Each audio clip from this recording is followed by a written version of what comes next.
فلا هادي له وأشهد أن لا إله إلا الله وحده لا شريك له وأشهد أن محمدا عبده ورسوله أرسله بالهدى ودين الحق ليظهره على الدين كله ولو كره المشركون اللهم صل على محمد وعلى آل محمد كما صليت على إبراهيم وعلى آل إبراهيم إنك حميد مجيد اللهم بارك على محمد وعلى آل محمد كما باركت على إبراهيم وعلى آل إبراهيم إنك حميد مجيد أما بعد فإن خير الكلام كلام الله وخير الحديث كتاب الله وخير الهدي هدي محمد صلى الله عليه وسلم وشر الأمور محدثاتها وكل محدثة بدعة وكل بدعة ضلالة وكل ضلالة في النار أعوذ بالله السميع العليم من الشيطان الرجيم يا أيها الذين آمنوا اتقوا الله حق تقاته ولا تموتن إلا وأنتم مسلمون يا أيها الناس اتقوا ربكم الذي خلقكم من نفس واحدة وخلق منها زوجها وبث منهما رجالا كثيرا ونساء واتقوا الله الذي تساءلون به والأرحام إن الله كان عليكم رقيبا يا أيها الذين آمنوا اتقوا الله وقولوا قولا سديدا يصلح لكم أعمالكم ويغفر لكم ذنوبكم ومن يطع الله ورسوله فقد فاز فوزا عظيما اللهم رب اشرح لي صدري ويسر لي أمري واحلل عقدة من لساني يفقه قولي സ്നേഹം നിറഞ്ഞ സത്യവിശ്വാസികളെ വിശ്വാസിനികളെ സഹോദരി സഹോദരന്മാരെ, സർവശക്തനായ റബ്ബ് സുബ്ഹാനഹു വ തആലയുടെ കൽപ്പനകളും നിരോധനങ്ങളും ജീവിതത്തിൽ ശ്രദ്ധിച്ച് ചിട്ടയാർന്ന വിശുദ്ധമായ ജീവിതം നയിക്കണേ എന്ന് ആദ്യമായി എന്നോടും നിങ്ങൾ ഓരോരുത്തരോടും വസിയത്ത് ചെയ്യുകയാണ്, ഓർമ്മപ്പെടുത്തുകയാണ്. അല്ലാഹു അവൻ ഇഷ്ടപ്പെടുന്ന, അവന്റെ പ്രീതി ലഭിക്കുന്ന കറകളഞ്ഞ ജീവിതം നയിക്കുവാനും ലാ ഇലാഹ ഇല്ലല്ലാഹ് എന്ന ഉജ്ജ്വലമായ കലിമത്തു തൗഹീദ് ഉച്ചരിച്ച് സ്വർഗാവകാശികളായി മരിച്ചു പോകാനുള്ള തൗഫീഖ് നമുക്ക് എല്ലാവർക്കും അല്ലാഹു പ്രദാനം ചെയ്യുമാറാവട്ടെ. ലോകത്ത് ശാന്തിയും സമാധാനവും നിലനിൽക്കുന്നതിനും മനുഷ്യ സമൂഹത്തെ സ്വർഗത്തിന്റെ മാർഗത്തിലേക്ക് നയിക്കുന്നതിനുമായി അല്ലാഹു സുബ്ഹാനഹു വ തആല അവതരിപ്പിച്ച പ്രപഞ്ച രഹസ്യങ്ങളുടെ താക്കോൽ കൂട്ടമായ വിശുദ്ധ ഖുർആൻ ഒരു കഥ പറയുന്ന ചരിത്ര ഗ്രന്ഥമല്ലെങ്കിലും ധാരാളം കഥകളും ചരിത്ര സംഭവങ്ങളും വിശുദ്ധ ഖുർആനിൽ നമുക്ക് കാണാൻ സാധിക്കും. ഖുർആനിൽ പറയപ്പെട്ടിട്ടുള്ള ഏതൊരു ചരിത്രമാവട്ടെ, സംഭവമാവട്ടെ, അതെല്ലാം തന്നെ വളരെ മഹത്തരമായ പാഠങ്ങൾ ഉൾക്കൊള്ളുന്ന ചരിത്രമാണ്, ഏറ്റവും ഉത്തമമായ കഥകളാണ് എന്നാണ് അല്ലാഹു സുബ്ഹാനഹു വ തആല തന്നെ വിശേഷിപ്പിച്ചിട്ടുള്ളത്. സൂറത്തുൽ യൂസുഫിൽ അല്ലാഹു പറഞ്ഞു, നഹ്നു നഖുസ്സു അലൈക അഹ്സനൽ ഖസസി ബിമാ ഔഹൈനാ ഇലൈക ഹാദൽ ഖുർആൻ. നബിയെ, ഈ വിശുദ്ധ ഖുർആൻ നിങ്ങൾക്ക് വഹിയായി, ദിവ്യ സന്ദേശമായി അവതരിപ്പിക്കുക വഴി അഹ്സനൽ ഖസസ്, ഏറ്റവും ഉത്തമമായ ചരിത്ര സംഭവങ്ങളാണ്, കഥകളാണ് വിവരിച്ചു തരുന്നത് എന്ന് അള്ളാഹു പറഞ്ഞത് കാണാം. ഖുർആനിലുള്ള ഏതൊരു കഥയായാലും അതിലൊക്കെ വലിയ ജീവിത പാഠങ്ങൾ അടങ്ങിയിട്ടുണ്ട് എന്നതാണ് നാം മനസ്സിലാക്കേണ്ടത്. അത്തരത്തിൽ വിശുദ്ധ ഖുർആൻ വിവരിച്ച ഒരു ചരിത്ര സംഭവമാണ് സൂറത്തു നംലിൽ വളരെ മനോഹരമായി അല്ലാഹു സുബ്ഹാനഹു വ തആല വിശദീകരിച്ച മഹാനായ സുലൈമാൻ നബി അലൈഹിസ്സലാത്തു വസ്സലാമും അദ്ദേഹത്തിന്റെ സൈന്യത്തിൽപ്പെട്ട ഹുദ്ഹുദ് എന്ന പക്ഷിയും തമ്മിലുള്ള ഒരു സംഭാഷണമായി അല്ലാഹു സുബ്ഹാനഹു വ തആല വിശദീകരിച്ച ചരിത്രം. ആ ചരിത്രത്തിന്റെ ചുരുക്കം ഇങ്ങനെയാണ്. മഹാനായ സുലൈമാൻ നബി അലൈഹിസ്സലാത്തു വസ്സലാം പ്രവാചകന്മാരുടെ കൂട്ടത്തിൽ തന്നെ ധാരാളം അനുഗ്രഹങ്ങൾ അല്ലാഹു നൽകിയ, മറ്റുള്ള പ്രവാചകന്മാർക്ക് ലഭിക്കാത്ത വിധത്തിലുള്ള ചില പ്രത്യേകമായ മുഅ്ജിസത്തുകളൊക്കെ നൽകപ്പെട്ട പ്രവാചകനാണ് സുലൈമാൻ നബി അലൈഹിസ്സലാത്തു വസ്സലാം. കാറ്റിനെ അദ്ദേഹം ഉദ്ദേശിക്കുന്നിടത്തേക്ക് കാറ്റ് അദ്ദേഹത്തെ കൊണ്ടുപോകുന്ന രൂപത്തിലുള്ള മോചിതത്വം ഉണ്ടായിരുന്നു. അദ്ദേഹത്തിന്റെ സൈന്യം എന്ന് പറയുന്നത് അതിൽ മനുഷ്യവർഗമുണ്ട്, പക്ഷികളുണ്ട്, പിശാചുക്കളുണ്ട്, ജിന്നുകളുണ്ട്. ഇങ്ങനെ എല്ലാ വർഗങ്ങളും അടങ്ങിയ ഒരു പടുകൂറ്റൻ സൈന്യമായിരുന്നു സുലൈമാൻ നബി അലൈഹിസ്സലാത്തു വസ്സലാം എന്ന രാജാവിന് അല്ലാഹു നൽകിയിരുന്നത്.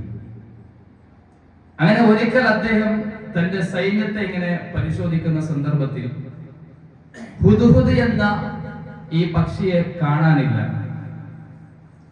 വിശുദ്ധ ഖുർആൻ ആ രംഗം ഇങ്ങനെ വിവരിക്കുന്നു. وتفقد الطير فقال ما لي لا أرى الهدهد أم كان من الغائبين لو عذبنه عذابا شديدا أو لأذبحنه أو ليأتيني بسلطان مبين. അല്ലാഹു പറയാണ് സുലൈമാൻ നബിയെ കുറിച്ച്, وتفقد الطير, അദ്ദേഹം തന്റെ പക്ഷികളെ സൂക്ഷ്മമായി പരിശോധിച്ചു. എന്നിട്ട് പറഞ്ഞു, فقال ما لي لا أرى الهدهد, ഹുദ്ഹുദ് എന്ന പക്ഷിയെ കാണാനില്ലല്ലോ, എന്ത് പറ്റി ഹുദ്ഹുദിന്? أم كان من الغائبين, ഹുദ്ഹുദ് സ്ഥലം വിട്ട ആ കൂട്ടത്തിൽ പെട്ടുപോയോ? ശേഷം പറഞ്ഞു, വഅദ്ദിബന്നഹു അദാബൻ ശദീദ, എന്നോട് ചോദിക്കാതെ എന്റെ അനുവാദമില്ലാതെ സ്ഥലം വിട്ടത് കൊണ്ട് തന്നെ ഹുദ്ഹുദിനെ ഞാൻ ശക്തമായി ശിക്ഷിക്കുക തന്നെ ചെയ്യും. ഔ ലഅദ്ബഹന്നഹു, അല്ലെങ്കിൽ ഞാൻ അറുത്തു കളയുക തന്നെ ചെയ്യും. ഔ ലയതിയന്നി ബിസുൽത്താനിൻ മുബീൻ, അതല്ലെങ്കിൽ വളരെ വ്യക്തമായ ന്യായം ഈ പറയാതെ പോയതിന്റെ കാരണം എന്ന് ബോധ്യപ്പെടുത്തണം, അല്ലെങ്കിൽ ഞാൻ ഒന്നുകിൽ ശിക്ഷിക്കും അല്ലെങ്കിൽ അറുത്തു കളയും എന്ന് സുലൈമാൻ നബി പ്രഖ്യാപിക്കുകയുണ്ടായി. അങ്ങനെ കുറച്ചു നേരം കഴിഞ്ഞതിന് ശേഷമുള്ള രംഗം വിശുദ്ധ ഖുർആൻ പറയുകയാണ്. فمكث غير بعيد فقال أحطت بما لم تحط به وجئتك من سبأ بنبأ يقين. فمكث غير بعيد, അങ്ങനെ സുലൈമാൻ നബി ഇത് പറഞ്ഞ അല്പനേരം കഴിഞ്ഞപ്പോഴേക്കും ഈ ഹുദ്ഹുദ് എന്ന പക്ഷി തിരിച്ചു വന്നു. എന്നിട്ട് സുലൈമാൻ നബിയോട് പറഞ്ഞു, فقال أحطت بما لم تحط به, നിങ്ങൾക്കറിയാത്ത വളരെ സൂക്ഷ്മമായ ഒരു അറിവുമായിട്ടാണ് ഞാൻ നിങ്ങളുടെ അരികിലേക്ക് വന്നിരിക്കുന്നത്. വളരെ ഉറപ്പുള്ള, യാതൊരു സംശയത്തിന് വകയില്ലാത്ത വിധമുള്ള സബയിൽ നിന്നുള്ള ഒരു വാർത്തയുമായിട്ടാണ് ഞാൻ താങ്കളുടെ അരികിലേക്ക് വന്നെത്തിയിട്ടുള്ളത്. എന്നിട്ട് ആ സബ എന്ന് പറയുന്ന സ്ഥലത്ത് ആ പക്ഷി കണ്ട ഒരു വളരെ വേദനാജനകമായ ഒരു അവസ്ഥ വിവരിക്കുകയാണ്. ഇന്നി വജദ്തു ഇംറഅതൻ തംലികുഹും വഊതിയത് മിൻ കുല്ലി ശൈഇൻ വലഹാ അർശുൻ അദീം. ആ പക്ഷി സുലൈമാൻ നബിയോട് വൈകിയതിന്റെ കാരണം ബോധ്യപ്പെടുത്തുകയാണ്. ആ സബ എന്ന് പറയുന്ന സ്ഥലത്ത് വെച്ച് ഞാനൊരു സ്ത്രീയെ കണ്ടു, ഒരു രാജ്ഞിയെ കണ്ടു. ബിൽക്കീസ് എന്നാണ് ചരിത്രകാരന്മാർ, മുഫസ്സിരിങ്ങൾ ആ സ്ത്രീയുടെ പേരായി രേഖപ്പെടുത്തിയിട്ടുള്ളത്.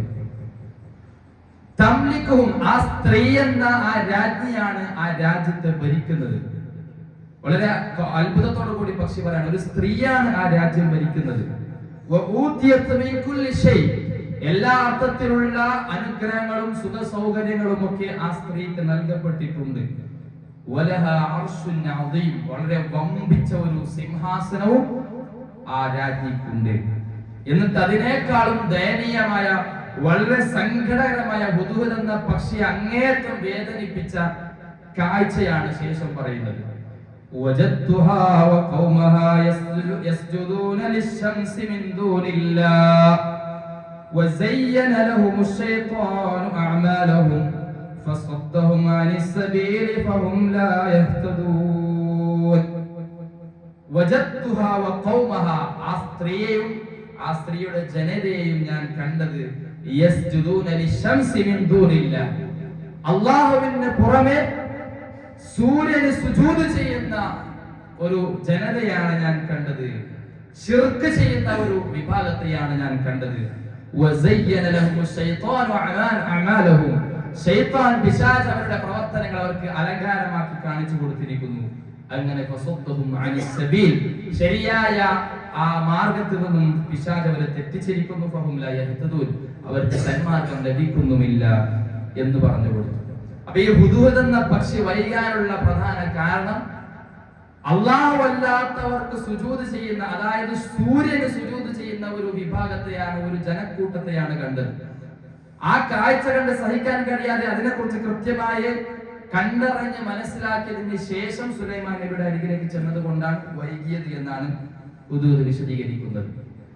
ഹുദ്ഹുദിന്റെ എല്ലാ വാക്കുകളും കേട്ടതിന് ശേഷം സുലൈമാൻ നബി പറഞ്ഞു, قال سننظر أصدقت أم كنت من الكاذبين.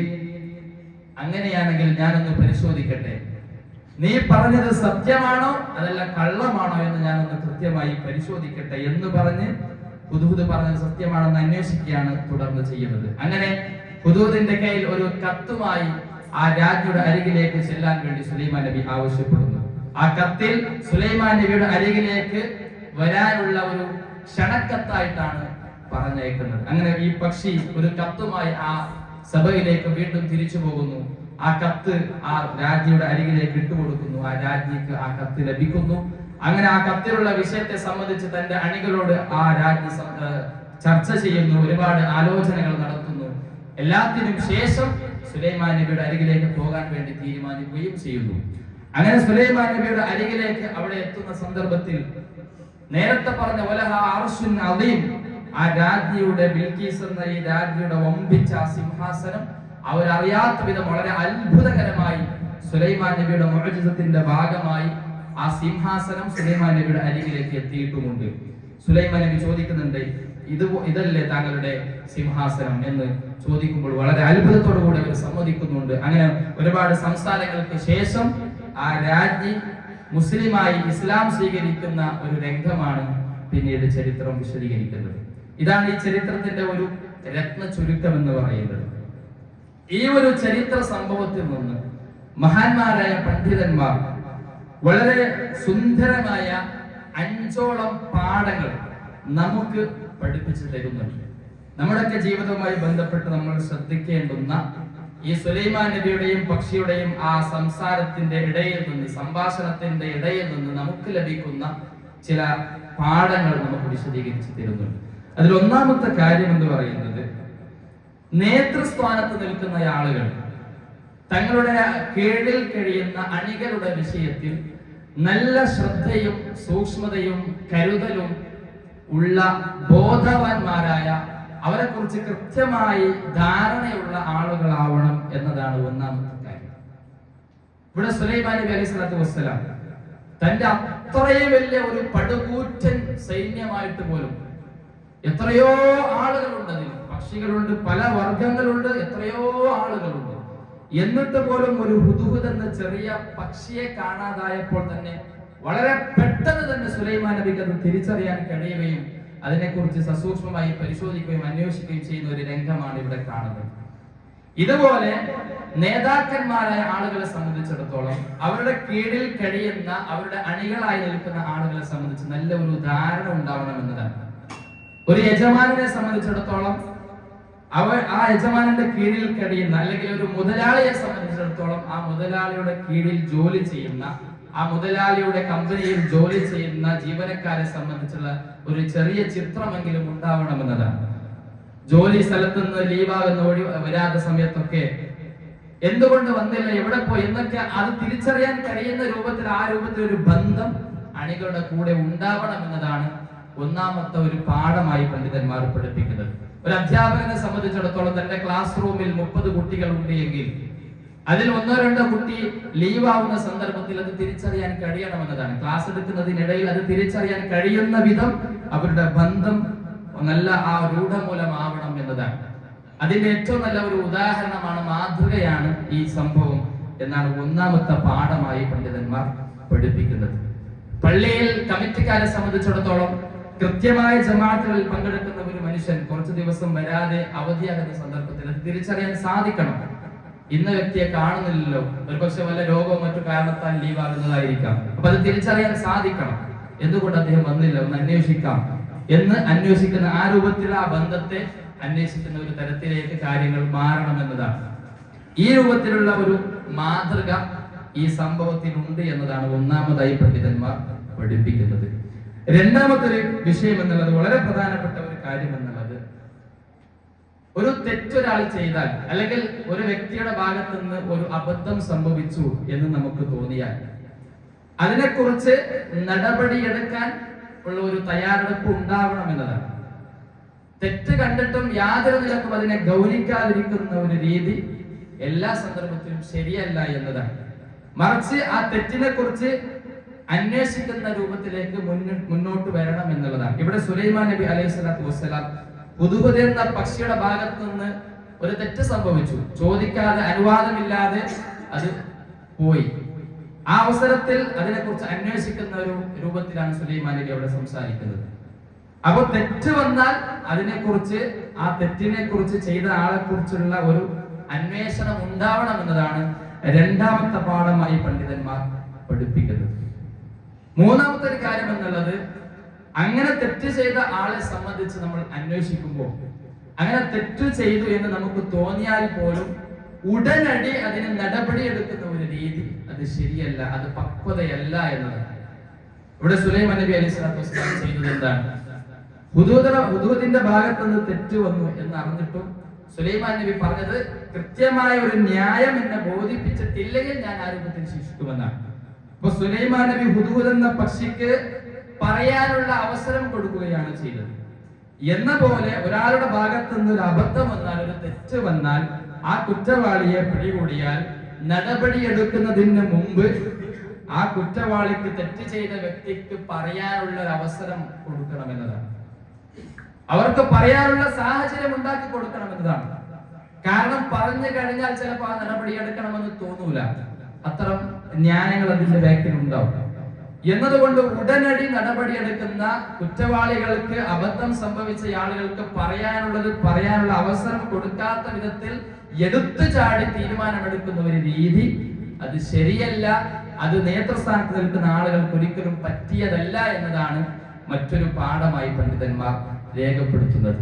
മഹാനായ റസൂൽ സല്ലല്ലാഹു അലൈഹി വസല്ലമയുടെ ചരിത്രം നമ്മളൊക്കെ പരിശോധിച്ചാൽ, ഹദീസുകളൊക്കെ പരതിയാൽ ഇതിന് മഹിതമായ ധാരാളം ഉദാഹരണങ്ങൾ നമുക്ക് കാണാൻ പറ്റും. പ്രവാചകൻ തെറ്റ് ചെയ്ത ആളുകളെ സമീപിക്കുന്ന, അവരുമായിട്ട് സംവദിക്കുന്ന ഒരു രീതിശാസ്ത്രം പരിശോധിച്ചാൽ വളരെ സുന്ദരമായ രൂപത്തിൽ എങ്ങനെ ഇത്തരം സന്ദർഭങ്ങളിൽ ഇടപെടണം എന്ന് നമുക്ക് മനസ്സിലാക്കാൻ സാധിക്കും. ഒരൊറ്റ സംഭവം മാത്രം സൂചിപ്പിക്കാം. ഒരിക്കൽ റമദാൻ മാസത്തിൽ തന്റെ ഭാര്യയുമായി, റമദാൻ മാസത്തിന്റെ പകലിൽ ഒരിക്കലും ഭാര്യയുമായി ലൈംഗിക ബന്ധത്തിൽ ഏർപ്പെടാൻ പാടുള്ളതല്ല, വൻപാപത്തിൽപ്പെട്ട ഒരു കുറ്റമാണ്. അങ്ങനെ ഒരു സാധുവായ, ഒരു ഫഖീറായ ഒരു മനുഷ്യൻ അങ്ങനെ ചെയ്തു പോയി. എന്നിട്ട് അതിന്റെ കുറ്റം സമ്മതിച്ചുകൊണ്ട് പ്രവാചകന്റെ അരികിലേക്ക് വന്നുകൊണ്ട് പറഞ്ഞു, യാ റസൂലല്ലാഹ് ഹലക്തു, അല്ലാഹുവിന്റെ റസൂലേ ഞാൻ നശിച്ചിരിക്കുന്നു എന്ന് പറഞ്ഞു. പ്രവാചകൻ ചോദിച്ചു, മാലക്, എന്ത് പറ്റി, എന്താണ് സംഭവം? അദ്ദേഹം വിശദീകരിച്ചു കൊടുത്തു, ഞാൻ എന്റെ ഭാര്യയുമായിട്ട് നോമ്പുകാരനായിരിക്കെ റമദാനിന്റെ പകലിൽ ലൈംഗിക ബന്ധത്തിൽ ഏർപ്പെട്ടു. സല്ലല്ലാഹു അലൈഹി വസല്ലം തങ്ങൾ ഇത് പറഞ്ഞപ്പോ റമദാനിന്റെ പകലിൽ ഒരാൾ ഇത് ചെയ്താൽ അതിന്റെ പ്രായശ്ചിത്തം എന്താണ്? ഒന്നുകിൽ ഒരു അടിമയെ മോചിപ്പിക്കണം, അതാണ് അതിന്റെ പ്രായശ്ചിത്തം. ഒന്നുകിൽ പറ്റുമെങ്കിൽ ആദ്യത്തേത് ഒരു അടിമയെ മോചിപ്പിക്കണം. അതിന് കഴിയാത്തയാളാണെങ്കിൽ രണ്ടാമതായിട്ട് 2 മാസം തുടർച്ചയായിട്ട് നോമ്പെടുക്കണം. അതിനും പറ്റാത്തയാളാണെങ്കിൽ മൂന്നാമതായിട്ട് 60 പാവങ്ങൾക്ക് ഭക്ഷണം കൊടുക്കണം. ഇതാണ് അതിന്റെ പ്രായശ്ചിത്തം. ഒരാൾ റമദാനിന്റെ പകൽ അറിഞ്ഞുകൊണ്ട് ഇത് ചെയ്താൽ. അപ്പൊ ആ മനുഷ്യൻ അദ്ദേഹം പറഞ്ഞു, ഞാൻ ഇങ്ങനെ ചെയ്തിട്ടുണ്ട്. അപ്പൊ നബി സല്ലല്ലാഹു അലൈഹി വസല്ലം തങ്ങൾ ചോദിക്കുകയാണ്, ഹൽ തജിദു റഖബതൻ തുഅതികുഹാ, നിങ്ങൾക്ക് ഒരു അടിമയെ മോചിപ്പിക്കാൻ സാധിക്കുമോ? അദ്ദേഹത്തോട് അങ്ങോട്ട് ചോദിക്കാൻ നിങ്ങൾക്ക് ഇത് കഴിയുമോ? അല്ലാതെ നേരെ പറയല്ല, നിങ്ങൾ എന്തായാലും ഒരു അടിമയെ മോചിപ്പിക്കണം, നിങ്ങൾ അത്രയും വലിയ തെറ്റാണ് ചെയ്തത്, നിങ്ങൾ ഇങ്ങനെ ചെയ്തേ പറ്റൂ, ഇന്ന പ്രായശ്ചിത്തമാണ് നിങ്ങൾക്കുള്ളത് എന്ന് നേരിട്ട് അങ്ങോട്ട് ആ ഒരു നടപടി എടുക്കാനുള്ള ഒരുക്കമല്ല നടത്തുന്നത്. അദ്ദേഹത്തിന്റെ പേരിൽ അതിന്റെ ആ പ്രായശ്ചിത്തം എന്തായാലും ചെയ്യണമെന്ന് നിർബന്ധം ചെലുത്തുകയല്ല ചെയ്യുന്നത്. മറിച്ച് ആ മനുഷ്യൻ വരുമ്പോ തന്നെ അല്ലാഹു റസൂൽ സല്ലല്ലാഹു അലൈഹി വസല്ലം തങ്ങൾക്ക് മനസ്സിലാവുന്നുണ്ട്, അദ്ദേഹത്തിന്റെ കോലം കണ്ടിട്ടുള്ള പ്രവാചകർക്ക് മനസ്സിലാവും ഇത് കൊടുക്കാൻ പറ്റിയ ആളാണോ, ഇദ്ദേഹത്തിന് വല്ലതും ഉണ്ടോ, വകയുണ്ടോ, പാവപ്പെട്ട വ്യക്തിയാണോ, സാമ്പത്തികമായിട്ട് എങ്ങനെയാണ് എന്നൊക്കെ പ്രവാചകന്റെ ഒരു പ്രത്യേകതയാണ്. ഒരു മനുഷ്യനെ കാണുമ്പോൾ തന്നെ മനസ്സിലാവും എങ്ങനെയാണ് അദ്ദേഹത്തിന്റെ ഒരു അവസ്ഥ എന്നുള്ളത്. അപ്പൊ അല്ലാഹു റസൂൽ സല്ലല്ലാഹു അലൈഹി വസല്ലം തങ്ങൾക്ക് ഈ മനുഷ്യനെ മനസ്സിലായി. അതുകൊണ്ട് തന്നെ അങ്ങോട്ട് ചോദിക്കാം, നിങ്ങൾക്ക് ഇത് സാധിക്കുമോ? ആദ്യം ചോദിച്ചു, ഒരു അടിമയെ മോചിപ്പിക്കാൻ സാധിക്കും? അദ്ദേഹം പറഞ്ഞു, ഇല്ല, എന്നെ കൊണ്ട് കഴിയില്ല. വീണ്ടും ചോദിച്ചു, 2 മാസം തുടർച്ചയായിട്ട് നോമ്പെടുക്കണം, അത് പറ്റുമോ? അദ്ദേഹം പറഞ്ഞു, എന്നെ കൊണ്ട് കഴിയില്ല. വീണ്ടും പറഞ്ഞു, 60 പാവങ്ങൾക്ക് ഭക്ഷണം കൊടുക്കാൻ പറ്റുമോ? അദ്ദേഹം പറഞ്ഞു, ഇതിനും കഴിയില്ല. 3 പ്രായശ്ചിത്താണുള്ളത്, 3 കഴിയില്ല എന്ന് പറഞ്ഞപ്പോൾ നബി സല്ലല്ലാഹു അലൈഹി വസല്ലം ഒന്നും മിണ്ടിയില്ല. പ്രവാചകൻ മിണ്ടാതിരുന്നു അല്പനേരം. അങ്ങനെ കുറച്ചു നേരം കഴിഞ്ഞപ്പോ ഒരു പാത്രത്തിൽ കുറച്ച് കാരക്ക കൊണ്ടുവന്നിട്ട് നബി സല്ലല്ലാഹു അലൈഹി വസല്ലം ചോദിച്ചു, അയ്ന സായിൽ, ആ ചോദിച്ച മനുഷ്യൻ എവിടെ? അങ്ങനെ അദ്ദേഹത്തെ കണ്ടു. എന്നിട്ട് പറഞ്ഞു, ഖുദ്ഹാ ഫതസദ്ദഖ് ബിഹി, എന്നിട്ട് അദ്ദേഹത്തിന് അങ്ങോട്ട് ഇത് ഒരു അവസരമായിട്ട് മാറുന്ന ഒരു അവസ്ഥയാണ് അവിടെ ഉണ്ടാവുന്നത്. ഈ കാരക്ക കൊടുത്തിട്ട് പറഞ്ഞു, നിങ്ങൾ ഇത് സ്വതക്ക ചെയ്തു കൊള്ളുക, ഇത് ദാനം ചെയ്തിട്ടെങ്കിലും അതിന് നിങ്ങളുടെ ഈ പാപത്തിന് ഒരു പരിഹാരമാവട്ടെ, അല്ലാഹു പുറത്തു തരട്ടെ എന്ന നിലക്ക് ഈ കാരക്ക കൊടുത്തിട്ട് അത് സ്വതക്ക ചെയ്യാൻ ആവശ്യപ്പെട്ടു. ആ മനുഷ്യൻ പറഞ്ഞു, അല്ലാഹുവിന്റെ റസൂലേ, എന്നെക്കാളും ദരിദ്രനായ വ്യക്തിക്കാണോ ഈ നാട്ടിൽ ഈ സ്ഥലത്ത് എന്നെക്കാളും ദാരിദ്ര്യം പിടിച്ച ഒരു കുടുംബക്കാരുണ്ടെന്ന് എനിക്ക് തോന്നുന്നില്ല എന്ന് പറഞ്ഞപ്പോൾ നബി സല്ലല്ലാഹു അലൈഹി വസല്ലം തങ്ങൾ പുഞ്ചിരിച്ചു എന്നാണ്. പുഞ്ചിരിച്ചിട്ട് പ്രവാചകന്റെ അണപ്പല്ല് കാണുന്ന വിധത്തിൽ പ്രവാചകൻ ചിരിക്കുകയും എന്നിട്ട് നിങ്ങൾ ഇതിനെ നിങ്ങൾ നിങ്ങളുടെ കുടുംബത്തിന് തന്നെ ഇതിനെ ഭക്ഷിപ്പിച്ചോ എന്ന് പറഞ്ഞു എന്നാണ്. അപ്പൊ വലിയ ഒരു വൻപാപം ചെയ്തിട്ട് വന്ന മനുഷ്യനാണ്. ആ മനുഷ്യനോട് അയാളുടെ അവസ്ഥ മനസ്സിലാക്കിയിട്ടാണ് അല്ലാഹുവിന്റെ റസൂൽ സല്ലല്ലാഹു അലൈഹി വസല്ലം പെരുമാറുന്നത്. അദ്ദേഹത്തിന് പറയാനുള്ള അവസരം കൊടുത്തു, ഒക്കെ പറയാനുള്ളതൊക്കെ പറഞ്ഞു. ഒന്നിനും പറ്റാത്ത വ്യക്തിയാണെന്ന് മനസ്സിലായതിനു ശേഷം അദ്ദേഹത്തിന് ഒരു അവസരമായിട്ട് അതിനെ അങ്ങോട്ട് അദ്ദേഹത്തിന് കൊടുക്കുന്ന വല്ലാത്ത ഒരു രംഗമാണ് ഈ ചരിത്രത്തിൽ കാണുന്നത്. അപ്പൊ ഇതിനൊക്കെ നമുക്കുള്ള വലിയ പാഠം എന്ന് പറഞ്ഞാൽ അതാണ്, ഒരാൾ തെറ്റു ചെയ്തു എന്നതിന്റെ പേരിൽ ഉടനടി ശിക്ഷാ നടപടി നടപ്പിലാക്കുന്ന ഒരു രീതി അത് വലിയ അപകടമാണ് എന്നുള്ളതാണ്. പലപ്പോഴും പലയിടത്തും സംഭവിക്കുന്ന ഒരു സംഗതി അതാണ്. ഒരു ചെറിയ ഉദാഹരണം പറഞ്ഞാൽ, ഇവിടെ പള്ളിയിൽ ഉദാഹരണത്തിന് ഒരു ഇമാം, ഒരു മുഅദ്ദിൻ, ബാങ്ക് കൊടുക്കുന്ന വ്യക്തി ഒരു ദിവസം ചിലപ്പോൾ അറിയാതെ ബാങ്ക് പുറത്ത് കേട്ടിട്ടുണ്ടാവില്ല. അപ്പൊ ചിലപ്പോൾ പള്ളിക്ക് ആഴ്ചയിൽ ഒരിക്കൽ വരുന്ന അങ്ങനത്തെ ആളുകൾക്കാണ് ഈ പരാതികളൊക്കെ പെട്ടെന്ന് കിട്ടുക. ആഴ്ചയിൽ ഒരിക്കൽ വരുന്ന ഒരു വ്യക്തി എന്ത് ചെയ്യും, ഇവിടെ ബാങ്കൊന്നും കൊടുക്കാറില്ല, എന്ത് സംഭവം എന്ന് പറഞ്ഞിട്ട് വലിയൊരു കുറ്റമായിട്ട് അതിനെ ചിത്രീകരിക്കുകയും മറ്റുള്ള പുറത്തുള്ള ആളുകൾക്കിടയിൽ അതിനെ പ്രചരിപ്പിക്കുകയും ചെയ്യും. അങ്ങനെ കമ്മിറ്റിക്കാരിൽപ്പെട്ട ആളുകൾക്ക് ഈ വിവരം കിട്ടും. നേരെ എന്ത് ചെയ്യും, ആ ഇമാമിനോട് എന്താണ് വിഷയം എന്ന് പോലും ചോദിക്കാതെ ഇവിടെ ഇങ്ങനെയൊക്കെ സംഭവിക്കുന്നുണ്ട്, ഈ ഇമാം ആള് ശരിയില്ല, മുഅദ്ദിനാള് ശരിയില്ല എന്ന് വിചാരിച്ചിട്ട് ചിലപ്പോൾ പുറത്താക്കും നേരെ പള്ളിയിൽ നിന്ന്. അതല്ലെങ്കിൽ ചിലപ്പോ അദ്ദേഹത്തോട് പറയാനുള്ള അവസരം കൊടുക്കാതെ നേരെ വിളിച്ച് ഒരുപാട് ചീത്ത പറയും. ഇങ്ങനെയൊക്കെ പരാതി ഉണ്ടല്ലോ, നിങ്ങൾ ആരും ശരിയില്ല എന്നൊക്കെ പറഞ്ഞ് പലതും പറയും. അപ്പൊ ചിലപ്പോ സംഗതി ചിലപ്പോൾ സ്വിച്ച് ഇട്ടിട്ടുണ്ടാവില്ല, ആ മനുഷ്യൻ നേരെ സമയത്ത് ബാങ്ക് കൊടുത്തിട്ടുണ്ടാവും, സ്വിച്ച് ഇട്ടിട്ടുണ്ടാവില്ല. ആ രൂപത്തിൽ എന്തെങ്കിലും ചില അദ്ദേഹത്തിന്റെ കുറ്റമല്ലാത്ത രൂപത്തിലുള്ള ന്യായമായ എന്തെങ്കിലും ചില തകരാറുകൾ സംഭവിച്ചിട്ടുണ്ടാവും. ഇങ്ങനെ പലതും സംഭവിക്കാം. അപ്പൊ അത് അങ്ങോട്ട് പറയാൻ അവസരം കൊടുത്താൽ മനസ്സിലാവുക. അപ്പൊ ഇങ്ങനെ ഇതൊരു ചെറിയ ഉദാഹരണം പറഞ്ഞത് മാത്രം. അപ്പൊ ഇങ്ങനെ പല വിഷയങ്ങളിൽ നമ്മൾ കുറ്റവാളികൾക്ക് പറയാനുള്ള അവസരം കൊടുക്കണം. അപ്പൊ പറയുമ്പോൾ തന്നെ മനസ്സിലാവും നമുക്ക് ഇത് ന്യായമുണ്ടോ ഇതിൽ, അതല്ല ഇത് വെറുതെ പറയുന്നത് മനസ്സിലാവുമല്ലോ. നമുക്ക് ബുദ്ധിയുള്ള ആളുകളായിരിക്കുമല്ലോ ചോദിക്കാൻ. അപ്പൊ അങ്ങനെ അവസരം കൊടുക്കണം എന്നുള്ളതാണ് ഇത്തരം സംഭവങ്ങൾ പഠിപ്പിക്കുന്നത്. അതാണ് മറ്റൊരു വലിയ പാഠമായിട്ട് ഈ സംഭവത്തിൽ നിന്ന് മഹാന്മാരായ പണ്ഡിതന്മാർ സുലൈമാൻ നബിയുടെയും ഹുദ്ഹുദ് എന്ന പക്ഷിയുടെയും സംഭവത്തിൽ നമുക്ക് പഠിപ്പിച്ചു തരുന്നത്. അതുപോലെ തന്നെ നാലാമത്തൊരു പാഠമായി പണ്ഡിതന്മാർ ഇവിടെ വിശദീകരിച്ച മറ്റൊരു കാര്യം എന്ന് പറഞ്ഞാൽ, ഒരു കാര്യം കുറ്റവാളികളായ തെറ്റ് ചെയ്ത വ്യക്തി ഒരു കാര്യം ന്യായം ബോധ്യപ്പെടുത്തുമ്പോൾ അത് ന്യായമായിരിക്കണം എന്നതാണ്.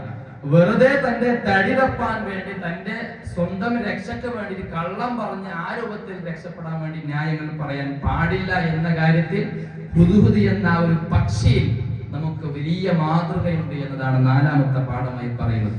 ഇവിടെ ഹുദ്ഹുദ് എന്ന പക്ഷി പറഞ്ഞത് എന്താണ്? വളരെ ഉറപ്പുള്ള, സംശയത്തിന് വകയില്ലാത്ത ഉറപ്പുള്ള ഒരു വാർത്തയായിട്ടാണ് വന്നിട്ടുള്ളത് എന്നാണ് പറഞ്ഞത്. അത് ഉറപ്പുള്ള വാർത്തയാണെന്ന് പിന്നെ അത് തെളിയിക്കുകയും ചെയ്തു. അതാണ് നമ്മൾ ഇവിടെ കണ്ടത്.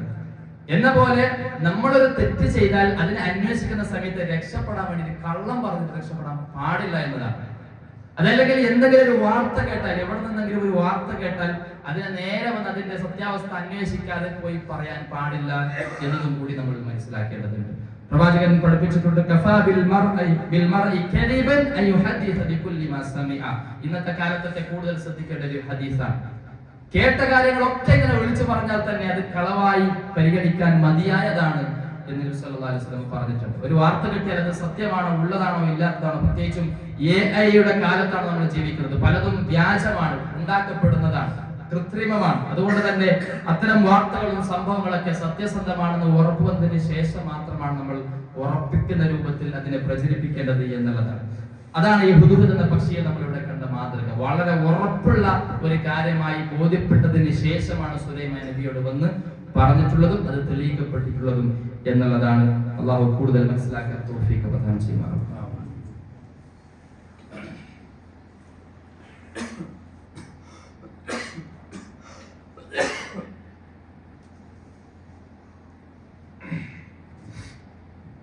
الحمد لله الذي هدانا لهذا وما كنا لنهتدي لولا أن هدانا الله.